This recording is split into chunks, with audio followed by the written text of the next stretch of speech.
हमारा मन प्रभु में लगा रहे और भगवान की सेवा के काम हम करते रहें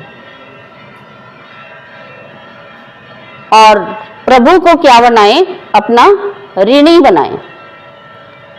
यानी इतने अधिक अच्छे काम करें कि भगवान स्वयं अच्छा फल देने के लिए हमारे लिए लालायित रहें। क्योंकि आप सबने सुना है कि जब भगवान राम जी अयोध्या नगरी में आए थे 14 वर्ष के वनवास के बाद, तो जब राज्य अभिषेक का समय था तो भगवान राम ने सभी को उपहार दिए थे और वहां जितने भी वानर थे सभी को उपहार प्रदान किए थे।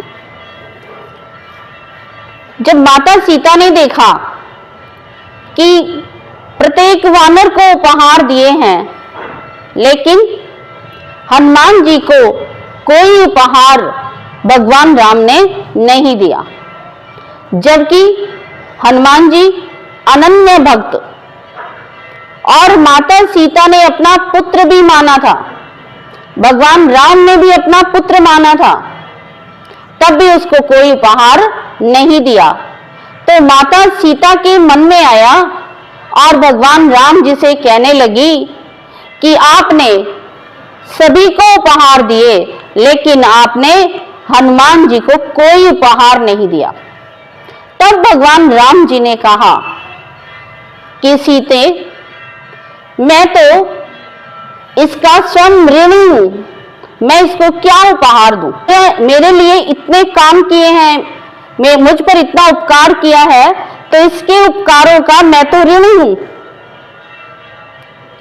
आपने सुना भी है रामायण में, प्रति उपकार करहु का तोरा, सन्मुख होई न सकत मन मोरा। तो भगवान राम जी कहते हैं कि इसने तो इतने अधिक उपकार किए हैं, मैं उनका ऋणी हूं, मैं उसका बदला नहीं चुका सकता। तो देखिए, हम भी इसी प्रकार से भगवान की भक्ति करें, उनको याद करें, कोई कामना न करें। क्योंकि जब हम भगवान से प्रेम करते हैं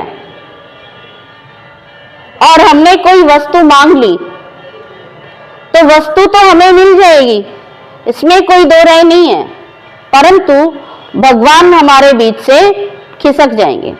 क्योंकि भगवान को पता है कि इसने मांग के आधार से भक्ति की है। वैसे भी आप देखिए, व्यवहार में भी दो मित्र हैं, यदि दोनों में से कोई कुछ मांग कर लेता है तो उनके प्रेम में भी वैमनस्य आ जाता है, उनके बीच में से भी प्रेम चला जाता है। प्रेम में उपेक्षाएं नहीं होती हैं। प्रेम यदि आपका किसी से है तो आपकी जो अपेक्षाएं हैं वो स्वतः पूरी होंगी। और फिर भगवान से प्रेम, उसमें तो अपने आप ही हमारी भावनाएं, कामनाएं पूर्ण होंगी। जैसे हमने भागवत में देखा है, अम्बरीश की रक्षा, राजा जो अम्बरीश हुए हैं उन्होंने तो भगवान की भक्ति ही तो की थी और भगवान ने उसकी किससे रक्षा की? दुर्वासा ऋषि ने शाप दिया, एक कृत्या नाम की राक्षसी को उनके पीछे लगाया, तो भगवान ने अपने स्वदर्शन चक्र से उसकी रक्षा की।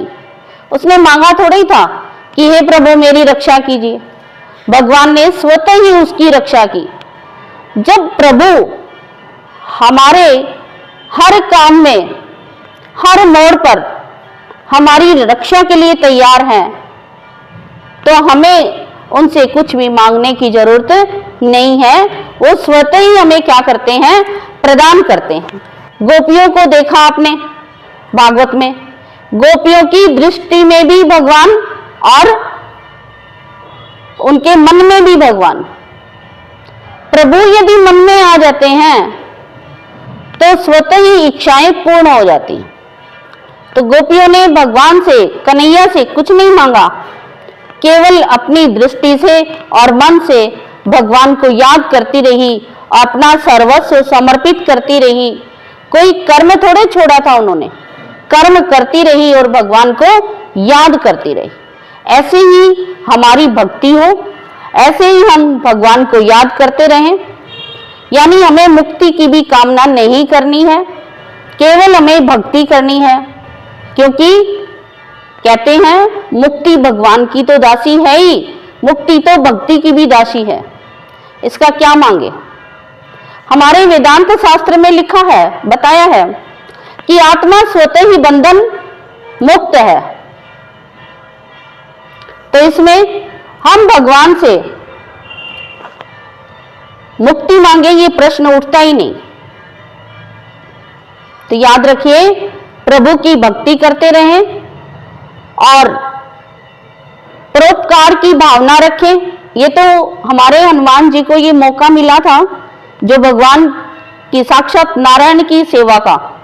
हमारे पास तो ये कोई सेवाएं नहीं है इस प्रकार की कि हम सब भगवान के साथ लगे और कोई काम करें, परंतु हर प्राणी मात्र का उपकार करना, ये सेवा तो हम कर ही सकते हैं। भगवान का उपकार नहीं कर सकते, लेकिन प्राणी मात्र का उपकार करें, उपकार करें, परोपकार करें, इससे ही अपने जीवन को संवारते रहें।